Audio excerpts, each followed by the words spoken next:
How far do you agree with interpretation 2 about Hitler's rise to power?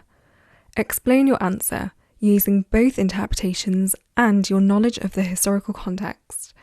Up to 4 marks of the total for this question will be awarded for spelling, punctuation, grammar, and use of specialist terminology. 20 marks. Here's the mark scheme for this question, which you can find out about in more detail in our overview video. But we do know that 16 marks here are awarded for AO4, which is your analysis and evaluation of interpretations. Now remember that the question's asking you how far you agree, so you need to give your reasoning, give a statement, and then explain it. So taking evidence from the interpretation and explaining how that supports your view. Developing this with contextual knowledge, statements which link what you've said back to the question and demonstrate the relevance of what you've said, is how you show that you can be analytical. The final 4 marks are awarded for your spelling, punctuation, and grammar. Here are the bottom 2 bands for this question. You might notice that we're seeing words like straightforward, little analysis, and not specific or not relevant. This might mean that you've maybe made statements to say, I agree with this interpretation, I don't agree with this interpretation, but you haven't really explained it in enough detail. Maybe you've only focused on interpretation 2, and really you need to be looking at both to make a justified opinion. You might need to bring in more of your contextual knowledge, or maybe the contextual knowledge that you have used is a bit too general to support what you've said. It might also mean that you've given statements, but you haven't really linked it back to the question. Remember that the question has asked us to focus on a particular topic, so try and make sure that you're keeping a really tight focus. In the top 2 bands, we can see that we need to be analytical, so we've explained our judgment in enough detail to really support what we've said.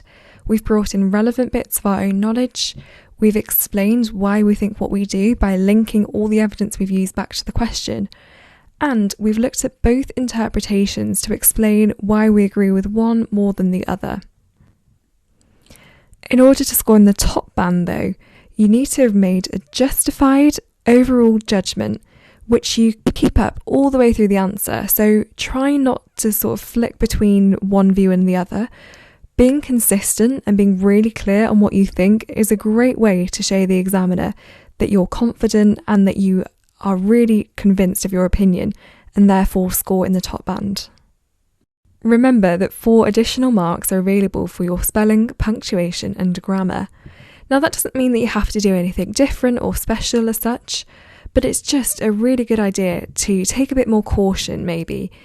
So once you've finished writing your answer, if you have time, just read through it quickly to see if you've made any silly mistakes, such as maybe sentences that are a bit too long, or words aren't spelt correctly and things like that. If you can use subject-specific vocabulary, then that's great, but don't feel like you have to put it in just to show the examiner that you know it. It's more important that you're using the right word that actually fits in the sentence than something technical that actually doesn't really work. Generally speaking though, as long as your spelling, punctuation and grammar are good enough that the examiner can understand what you mean, then you should be able to secure at least a couple of marks here, so don't worry too much about this.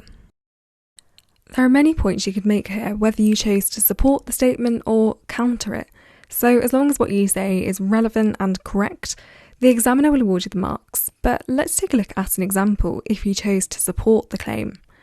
You might have argued that interpretation 2 suggests that the idea of Hitler and the Nazis seemed to offer solutions to the problems many Germans faced at the time, such as food shortages and unemployment, leading many people to overlook the practicalities of the promises. So maybe they were drawn in by the propaganda, even though the Nazis couldn't fulfill the promises that they were making in these propaganda posters. That's a really great opportunity to bring in your contextual knowledge, show the examiner that you know the topic really well, and therefore make a developed point which is nicely linked back to the question. Take a look at the rest of the points here to see if there's anything you could have added to your answer.